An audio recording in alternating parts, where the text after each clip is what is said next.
Urza, Lord High Artificer versus Kess, Dissident Mage, Grenzo, Havoc Raiser, and Itali, Primal Storm. Wanted to play this card for quite a while. Not necessarily a build around, but an interesting card. We will keep that. I quite like Transmute Artifact and Foundry Inspector. We can draw a card with Urza's Bauble if we get desperate. Alright, we're getting to the Phyrexian Metamorph. On turn 1, let's just drop the snow-covered island and pass to our opponent. Do we want to get down this? No, I don't think we need to bother yet, do we? Urza, Lord High Artificer, is 4 mana for a 1/4. It enters with a construct that has power and toughness equal to the artifact you control. You can tap an artifact you control for blue, and then for 5 generic, shuffle your library, exile the top card, and you can cast it without paying its mana cost. Going round to Itali, Primal Storm is 6 mana, mono red for a 6/6.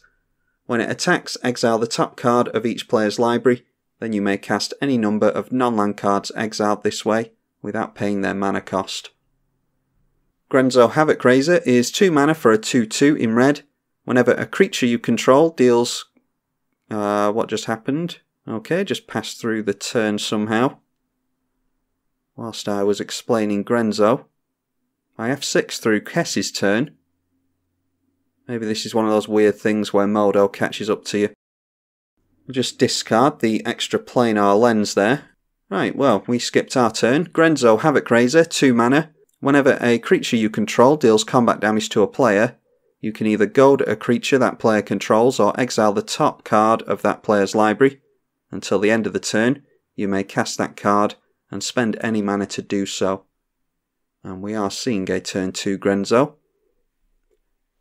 And finally, it's Kess, 4 mana in Grixis for a 3/4 flying. During each of your turns, you may cast an instant or sorcery from your graveyard. If a card cast this way will be put into your graveyard, exile it instead. I almost hope that we don't draw into a land here, because it does mean that we're not punished too much for F6ing through last turn. Alright, well there we are. That's not too bad then. We'll get down the Felwar Stone. And I think we need to crack that Urza's Bauble to get into a land as well. So let's get that down. And this player is telling us just how incredibly powerful and broken we are. So I'm going to target them, seeing as how they've already got their eye on us anyway. They reveal a mountain at random from their hand. And we draw a card here, hoping to get closer to a land.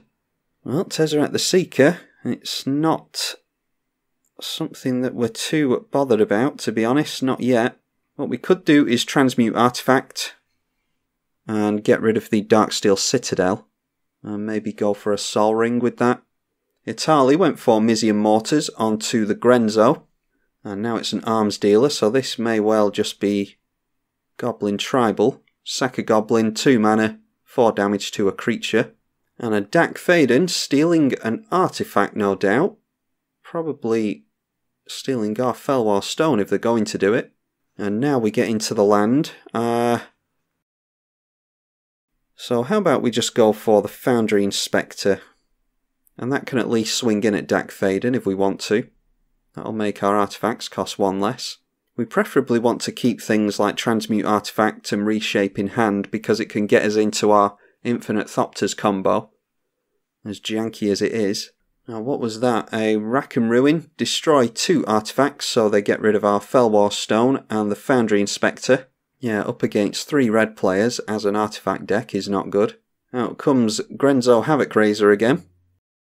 And let's see who they aim at. Yep, they're just going for the Planeswalker, so that will not trigger Grenzo. Grenzo says a creature you control has to deal combat damage to a player. And Planeswalkers are not players. I don't feel too bad about the Felwar Stone being stolen from us by Decklist, because Itali was always going to blow it up anyway, and this way they get a Planeswalker out of their hand. A Secrets of the Dead will draw our opponent a card every time they cast a spell from a graveyard. There's another combo piece for us. I say we just go for a copy of the Darksteel Citadel because we're not going to draw into lands apparently. The Darksteel Citadel is an artifact, so we can make a copy of that. Mindclaw Shaman enters the battlefield. Target opponent reveals their hand. You can cast an instant or sorcery from it without paying its mana cost. They go after Kess, which is absolutely the right player to go for. Kess should have lots of instants and sorceries to choose from.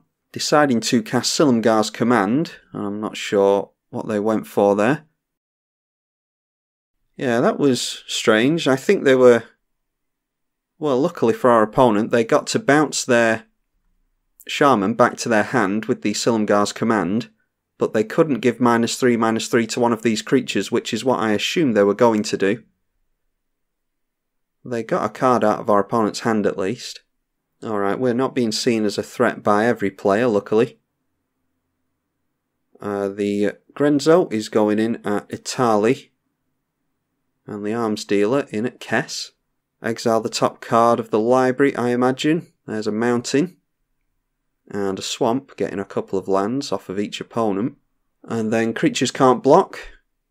Well, that will cause some bedlam, especially in our deck. We can generate a lot of Thopters, and we do want to be chump blocking all over the place, preferably. A Rite of Replication from Kess, so they can get their own Grenzo. We are not going to draw lands, are we? Looking over at the deck list on my other screen. 35 lands, that's actually... Yeah, that is quite low. I usually go for 37 at least. We're just going to have to see if we can stick our commander, I think. We at least control a couple of artifacts, so that will make the construct a fair size. Not bad to get into play for free, anyway. A Mindclaw Shaman coming back in again. And we'll see who they target this time.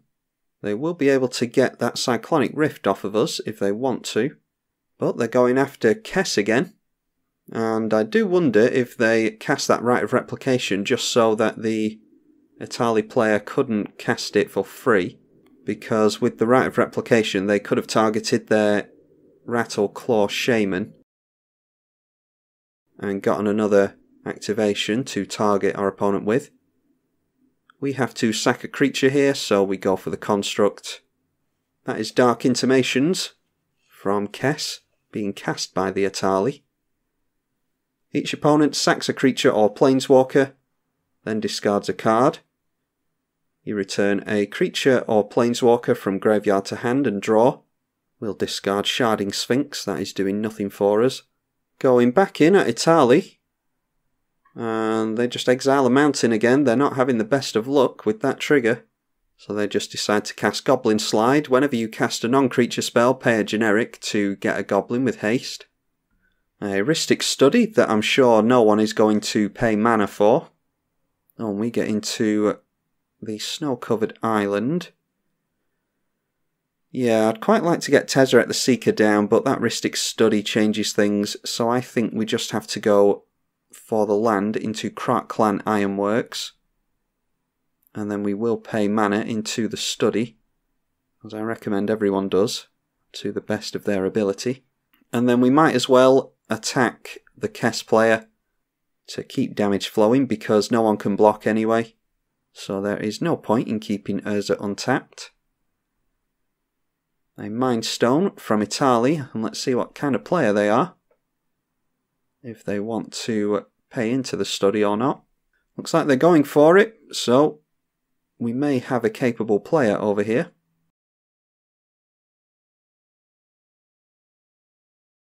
A Pulse of the Forge. I don't know this one. 4 damage to a target player or planeswalker. Then if that player or planeswalker's controller has more life than you, you get it back into your hand, so that's just a burn spell. And now the Mindclaw Shaman is coming in at us. And that might tell us something actually, that they're not going in at the Kess player. That might be because they've seen their hand and they don't really care about what they've seen. We can't see Kess's hand, even though it has to be revealed with the Mindclaw Shaman for some reason. Yeah, we can't see what they revealed in the reveal zone. And now Grenzo coming in at us. Apparently the players at the table know that Croc Clan Ironworks is good. What they might not know is that it's not good on its own. They may just be trying to see if they can get an artifact from us.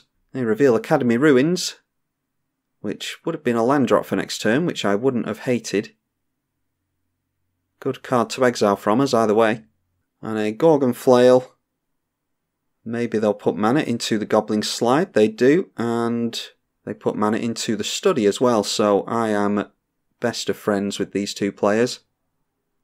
Number of times I've played multiplayer online and people will not pay into the Rhystic Study for some reason. They end up drawing a ton of cards. The Kess players just tapped out, they don't have anything. They're pretty much stuck on red mana, apart from the Vivid Marsh. We get into a land, that's good. So we can go for Tezzeret the Seeker and into an artifact here.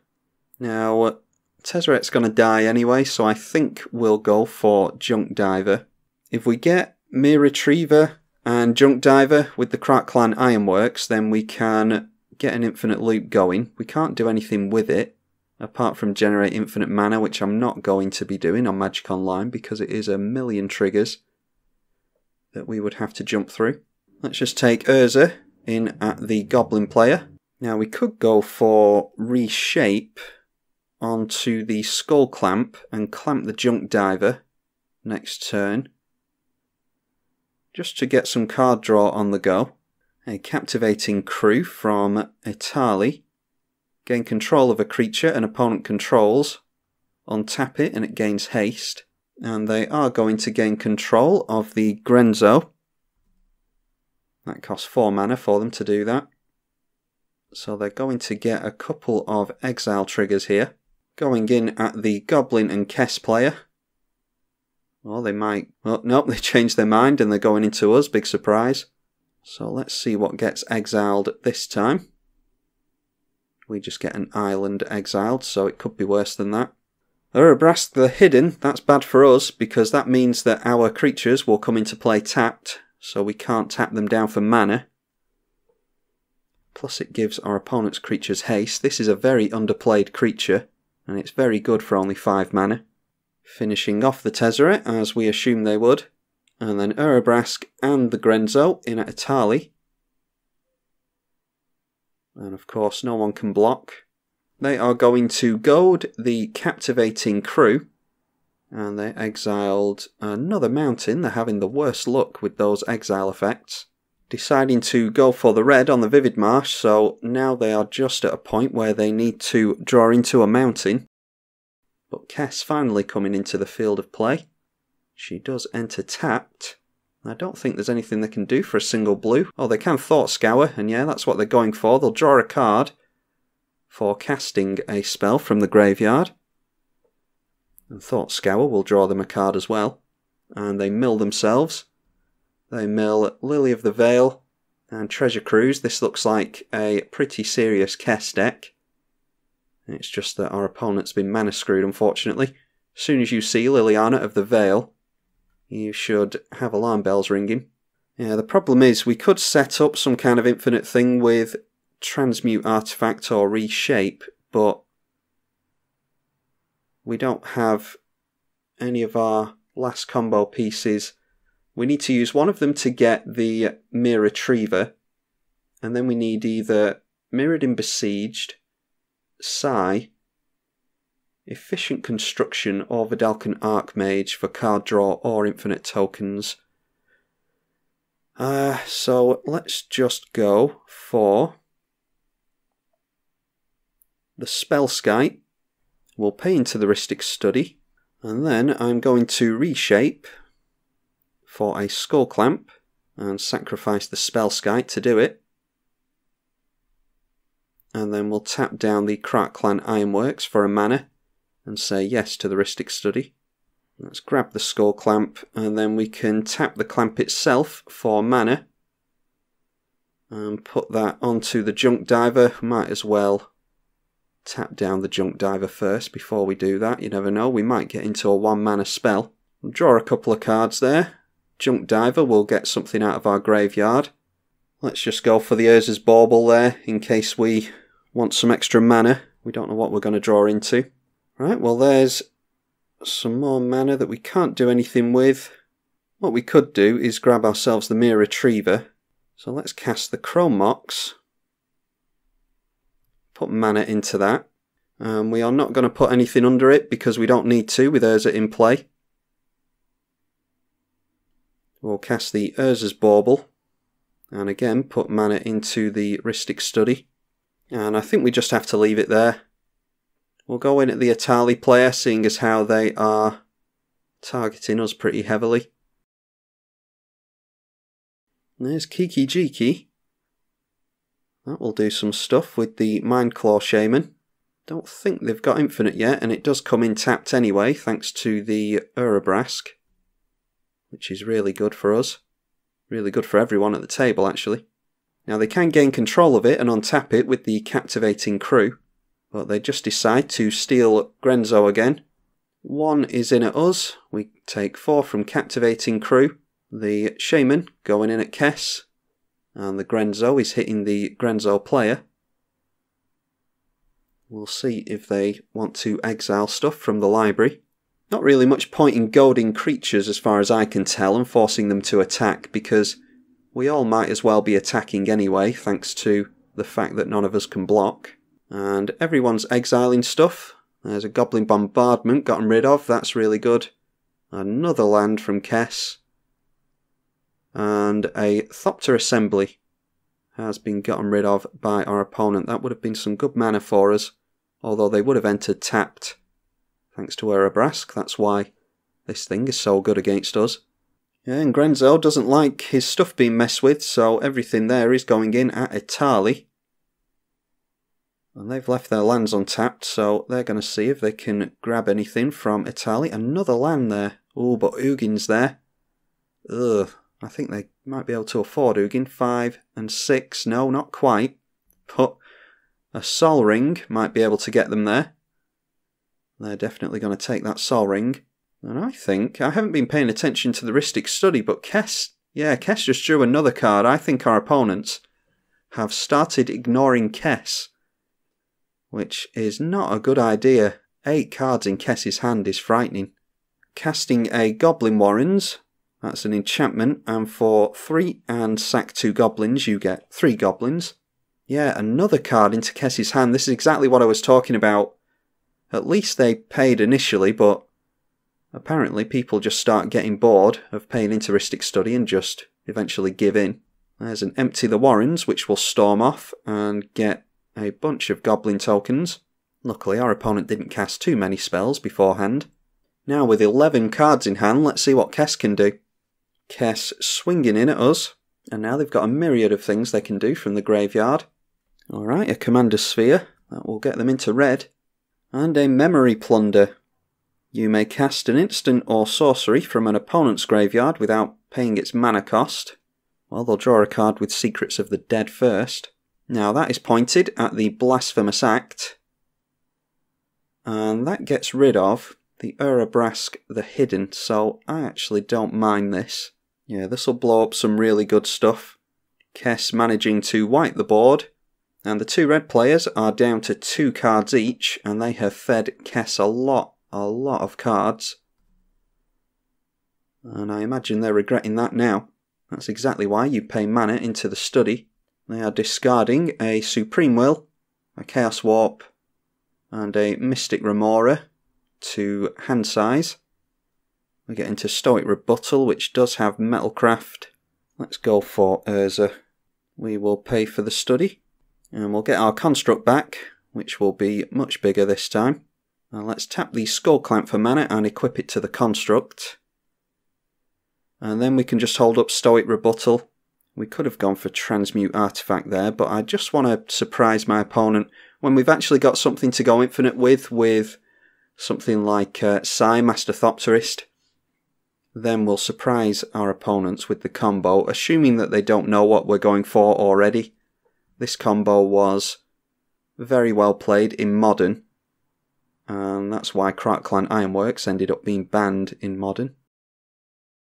Alright, the Grenzo player said that they're digging for Vandal Blast. So I'm definitely going to hold on to Stoic Rebuttal. That's exactly the type of cards that we want to counter. Oh, and City's Blessing. You can pay 5 and draw a card if you have the City's Blessing. And that's great in a mono red deck that isn't the best at drawing cards. Speaking of which, they decide to crack the Mind Stone for a card. Down comes Itali, Primal Storm, and they paid into the study. Looks like they might have learnt their lesson. Now this thing doesn't have to hit, it just has to attack in order to exile the top card of each player's library. So I'm hoping that we won't see that thing turn sideways next turn. Oh, an Insurrection from Grenzo. Untap all creatures and gain control of them until the end of the turn. So they can swing everything in at whoever they are most fearful of. We have a big construct in play, and there's an Itali to exile some stuff as well. So that's going to be swinging in sooner than we thought it would. Just asking my opponent who they intend on swinging in at, because we can counter that if we want to, and our opponent may think that we're bluffing anyway. But they're going in at the Itali player, so I will assume that they're telling the truth. They'll only fool me once. Itali will still exile everyone's top card because it doesn't care who Itali is swinging in at. Having a lot of cards exiled this game, Meteor Golem's a good one to get rid of. Now Meteor Golem really should be going after that Rhystic Study, shouldn't it? Because we're all having to pay into it, but they may go for the Krat Clan Ironworks. I'm going to allow it in. And then there's a Dreadbore as well, which goes straight after the Krat Clan Ironworks. Okay, so we are one step further away from assembling our combo. And this is the problem, it's a really big combo. We need the Krat Clan Ironworks and a couple of creatures, so that's 3 cards, and then something like a Sai. So a 4-card combo in a colour that's not good at tutoring for every piece of the pie is, yeah, not particularly good for us. We get our construct back. Luckily, it's still a 7/5. And we've still got Stoic Rebuttal held up. Oh, and there's more red mana for Kess. So maybe they'll be able to get going. The Dreadbore targeted Itali, by the way. And a Rakdos Signet as well. Yeah, they're getting into their red mana finally. Shouldn't be struggling on coloured mana anymore. Oh, and a Demonic Tutor. No, I'm not going to counter the tutor. I'm going to try and counter whatever it is that you tutor for. Hopefully it's not something that's uncounterable. Now this might lull our opponents into a false sense of security because we did make out like we could counter something previously. And it might be now that they assume that we can't. And there's a Hero's Downfall. Now that I am going to have to counter. It's exactly why I wanted to counter the actual thing that they tutored for, and not the tutor itself. We're going to have to give our opponent the first card draw that we've given them with the study, and their first red land as well. Mechanised Production on the construct isn't terrible, but this is really for going after a Thopter as an alternate win condition. Let's swing in first at the Kess player. Oh, I should have swung in with Urza as well. I forgot that that couldn't block. Buried Ruin puts an artifact into our hand. Yeah, I think I'm going to go for Transmute Artifact. And I wish our opponent had gotten rid of that Rhystic Study. Yes, we'll pay into it. Transmute Artifact, and we'll kill off the Chrome Mox. And we'll go after the Mere Retriever. Then we've got to pay 2 for that. Then we've got 1, 2, 3, 4, 5, 6. Not an overloaded Cyclonic Rift, unfortunately. So we'll just hold up the Buried Ruin and make our opponents think that we might have counter magic as well. We can always do Cyclonic Rift for 2 mana if we're desperate. But Buried Ruin for 2 and sack, we can get an artifact from graveyard to hand. And that will be the Krat Clan Ironworks. Now what we could do is start messing around with the Junk Diver, Krat Clan Ironworks and Mere Retriever, but between recasting creatures drop a Skull Clamp in here and there. Another Blasphemous Act. Another Blasphemous Act and feeding the Kess player a card again. Now I'm just wondering if we want to go after the Meteor Golem back into our hand. Yeah, I think we'll just save it for now. We'll tap some mana in response. We at least get the Junk Diver back when the Mere Retriever dies. Mere Retriever can grab back the Junk Diver. And we'll draw a couple with the Skull Clamp from the Construct dying. Alright, there's a counter spell in Swan Song. We get back the Junk Diver, and then noteworthy that our opponent isn't passing through to the next main phase. This might be a haste creature. Oh, it's a Dreamstone Hedron. Yep, and then leaving the last card in their hand. With the floating mana, we'll go after the Krark Clan Ironworks with the Buried Ruin. And Ogre Battle Driver, this is another underplayed card. A very good one, especially in token builds. When a creature enters, it gets +2 to its power and haste. And again, not paying for Rhystic Study. If I ever make any kind of merchandise, pay for the damn Rhystic Study trigger. Might have to go onto a t-shirt. Gorgon's Flail, going on to the Ogre. So that gives it Death Touch. Rise of the Dark Realms from the Kess player. Can't allow that. They end up with a creature one way or another, but no, we can't have a Rise of the Dark Realms going off. Too many things have been blown up this game. They've still got a couple of mana held up, and they didn't go for the counter on Swan Song, so I'm assuming they don't have any counter magic. They just discarded a couple of lands at the end of the turn there. Now I think we have to go for card draw this turn. So we can go Junk Diver, pay into the Rhystic Study. And then we're going to clamp it and get the Mere Retriever back. I told my opponents it was a janky deck. Draw a couple with Skull Clamp and the Junk Diver. We'll get the Mere Retriever back. Alright, and there's an Arcane Denial for us to hold up in case someone goes for a Rise of the Dark Realms-esque card. War's Toll. Whenever an opponent taps a land for mana, tap all lands that player controls. If a creature an opponent controls attacks, all creatures attack. Well, we don't care about that, thanks to Bedlam. Holding up mana is going to be tricky with a War's Toll in play, but I think that might have Itali draw a lot of hate, so I'm actually going to allow it. And we can bounce it with the Rift if we want to anyway. There you go, to draw a card with the Arch of Orazka. Our opponent tapping down all their lands as War's Toll forces them to. Here comes an Itali from the 99 for Grenzo. That will get +2 and haste. Let's see if they bother to pay into the Rhystic Study.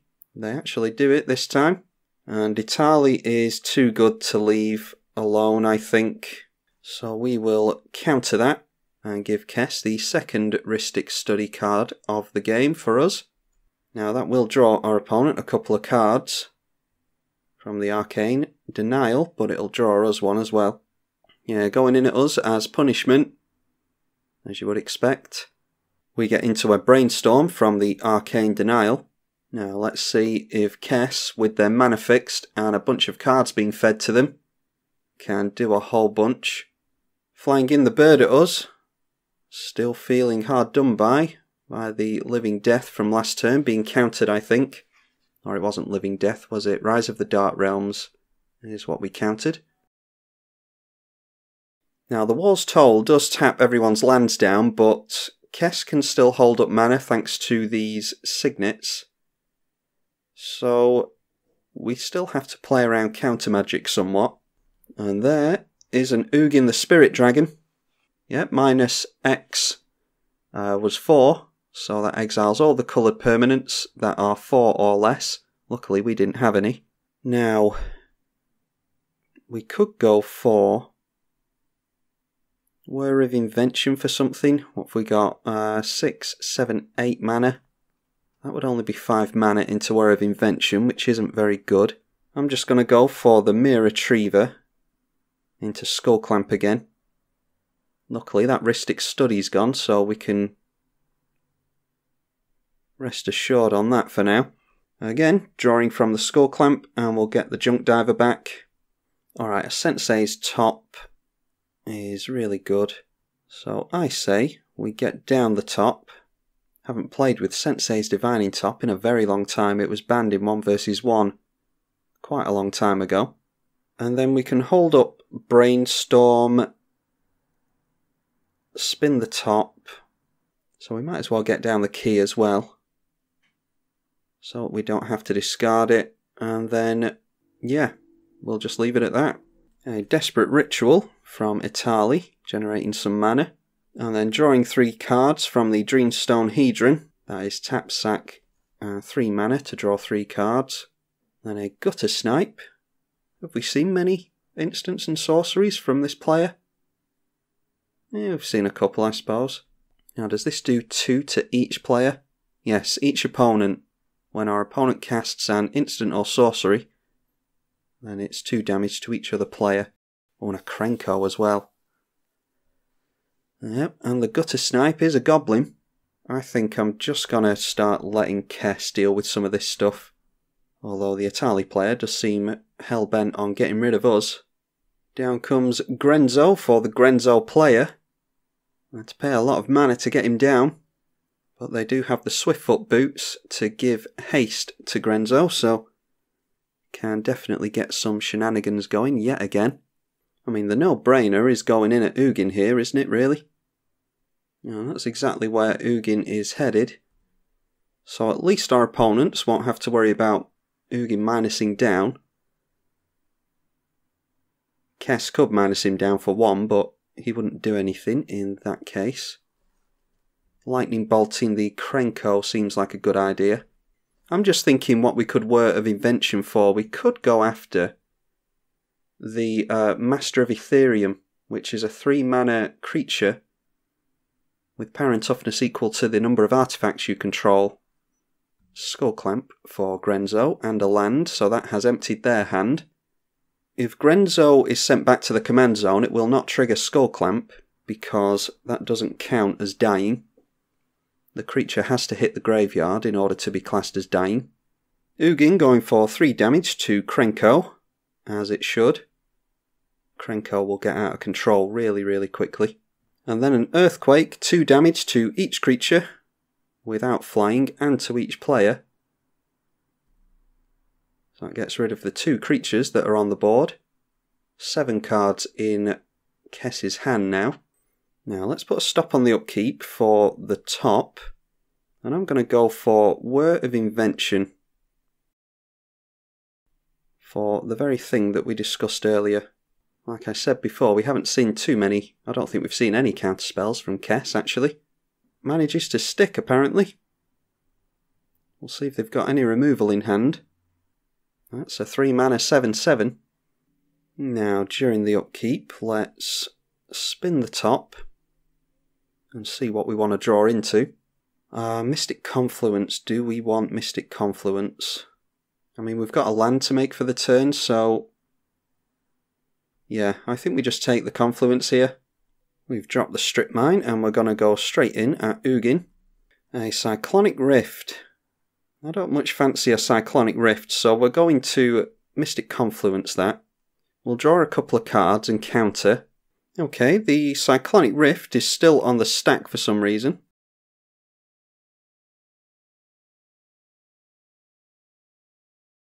Yeah, that's a misplay on my part. I completely forgot that Mystic Confluence is not a hard counter. So we got the Kess player to tap out, but yeah, it's not the best for us. It's not the worst either, though, I suppose. Oh, Mithra's Workshop would have been nice to get down. Let's just put some lands on top. We'll get down the bauble again. Yeah, what we should have done there was drawn 1 card and countered the Rift twice. Like I say, it's not the end of the world that we get our stuff bounced, but would really have liked to get rid of that Ugin. Let's get down the top and the key. Yeah, so that's... We're drawing into an island next turn. We'll get rid of the Mechanized Productions as well, because apparently we're not going to get a whole lot going with that this game. Itali gets into their Soul Ring that the Grenzo player had control of. I can't remember how they had that. Probably from there. Yeah, I think Grenzo cast the Itali or took control of their Itali and then stole their Soul Ring from them. A Perforos. Good job that Krenko went down. And then Itali comes in, luckily without haste, but that will shock everyone.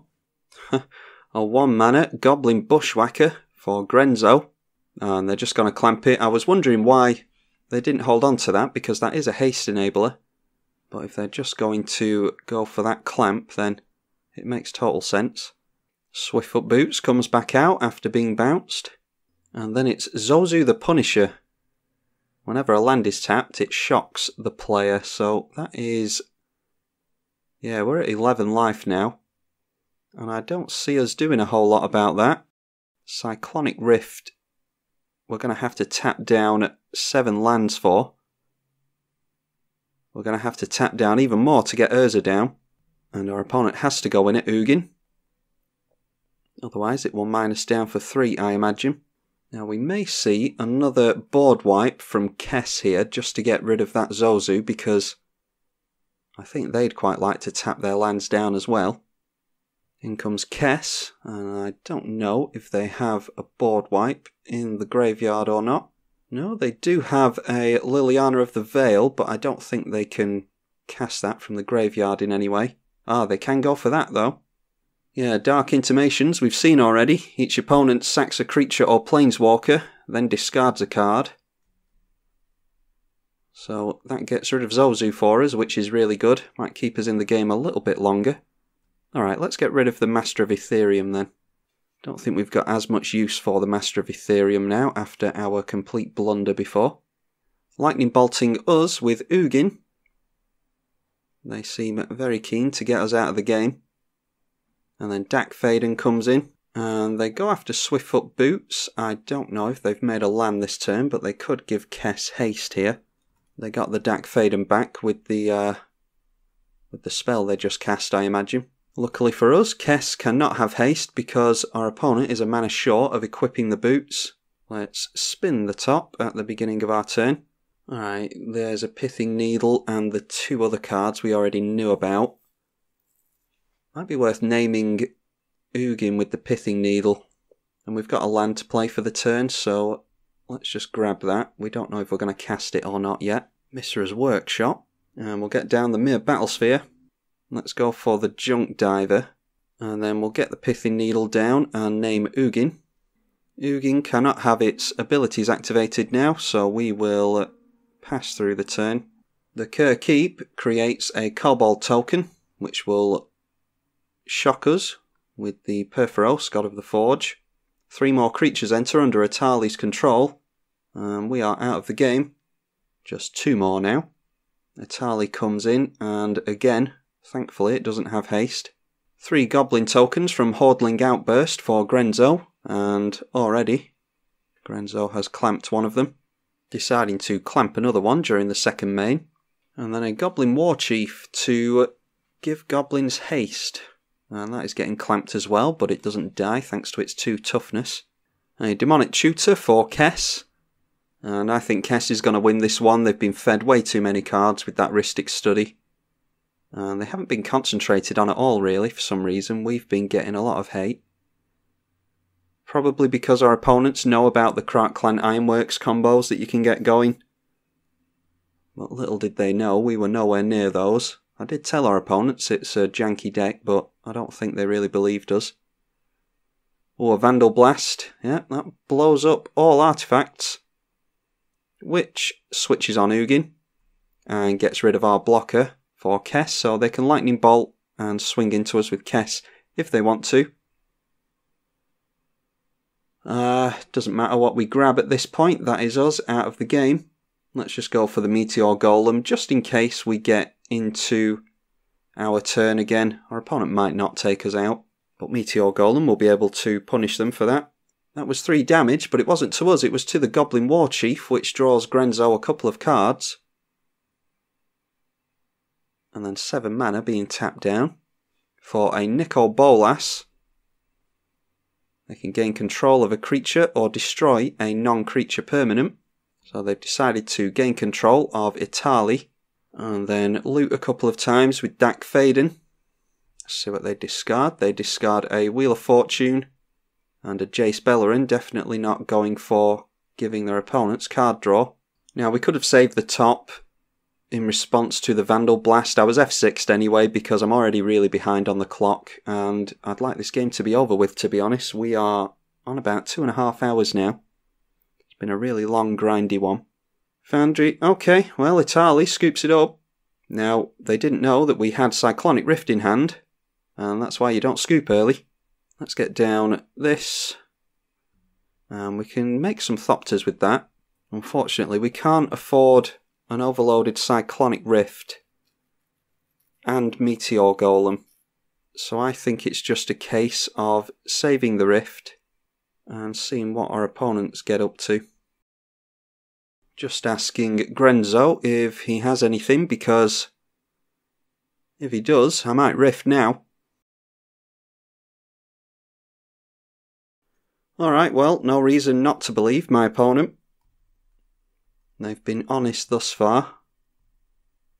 So let's go for the overloaded Cyclonic Rift right now. Oh, there's a Valakut. And then cycling with the Forgotten Cave. They can't drop another mountain. They can take us out at any point in the game now with Valakut. I don't think they're going to be taking down Kess with that anyway. There's nothing like Scape Shift or anything like that that a mono red deck can go for. Swiftfoot Boots and a Rabble Master. That can generate a token that can come in at us. Let's see if our opponent's true to his word or not. The Rabble Master will generate a token. And now both creatures going in at Kess, so Grenzo was true to his word. Now, Kess can just go for Ugin and blow us out of the game, but there was never anything we were going to do after that Vandal Blast. Apparently the deck is way too janky, and that's the difficulty. When people see Urza, they just go for it anyway. As we saw, the Itali player said that no matter how janky Urza is, he's really, really good anyway, and I think we've disproved that. They still have Ugin mana. I'm just going to tap the mana and then untap it just to mess with my opponent, because they might not slam Ugin down if they think that they're going to take him into counter magic. Yep, and that might have worked. Might have kept an Ugin out of play there for our opponent, although they may have just been going for Earthquake anyway. Who knows? 11 cards in Kess's hand. Yeah, you feed Kess a lot of cards over the course of the game with Heuristic Study, and Kess will be hard-pressed to lose that game. Valakut triggers on a mountain entering, going straight at the player's face, ignoring Kess. And then it's Click Slither, a 3/3 with haste, and it gets +2/+2 and trample until the end of the turn if you sack a goblin. Oh, and Wheel of Fortune. Yeah, that's actually really good. It refills our opponent's hand, but it also gets rid of a bunch of cards from Kess's hand.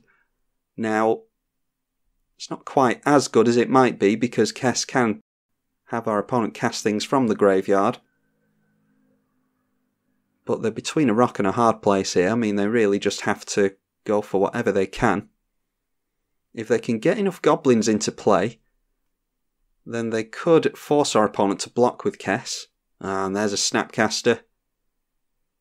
And surely they've got a counter spell in the graveyard. Yeah, they've got Supreme Will, which is probably what they go for. Oh, Snapcaster Mage went for the Hero's Downfall. So this thing was allowed into play, but they can go for the Hero's Downfall in response to that. So I don't imagine they're going to let the Swiftfoot Boots hit the insect. And yep, there we go. Flashback with the Snapcaster. But Grenzo does have haste on the field and a full grip of 7, plus 24 life to Kess's 10 life, and now Kess is out of play. And yeah, that was a really good Chaos Warp as well, because it warped into nothing. Chaos Warp looks for permanence. It doesn't care about instants and sorceries, and that's most likely what you're going to reveal with a Kess player. Oh, and that's a, yeah, Torment of Hellfire. That will end it, and it's about time this game ended. Shame to end it with Torment of Hellfire. I always groan a little bit when I see that card, but it's fair enough. This game is pretty much over, and I dare say that Kess is worried about the Grenzo player getting in some wide, hasty stuff and going in at them for 10 damage, even if it is over the course of a turn or two. They had Ugin in hand, so I think they were winning that one anyway. I mean, it's not over till it's over, but I can't imagine them getting through this. They've only got 2 cards left in hand now because they decided to discard a load of stuff. And the client won't let me see what it's discarding. Okay, a Mog War Marshal. I doubt they're going to block with Snapcaster because that is going to be a valuable creature to them if they want to hit our opponent for 2 points of damage a couple of times. Mog War Marshal. When it dies, you get another Goblin token.